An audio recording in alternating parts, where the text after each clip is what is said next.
Amtrak's Andy Byford made his pitch in front of a crowd of rail advocates.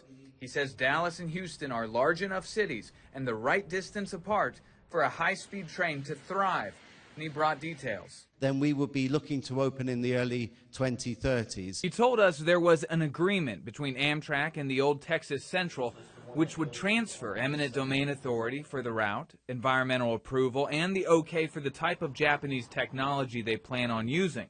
He tells us he will spend the next 18 months getting the funding together for the official plan. My watchword is transparency.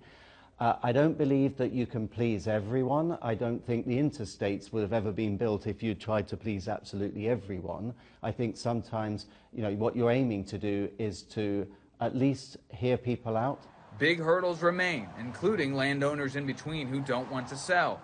I spoke with president of Texans Against High-Speed Rail, Trey Duhan. And it becomes hogs at the trough, and they're all just trying to get their piece of this infrastructure money. He points out the other major fact: the Texas legislature a few years ago publicly rejected the idea of using state taxpayer money to help build high-speed rail. Are the feds going to fund this thing? Because nobody else is coming to the rescue. Byford acknowledged the challenges, but says with a friendly administration in Washington, D.C., and a historic amount of new funding passed through the bipartisan infrastructure law, the time is now, he argues.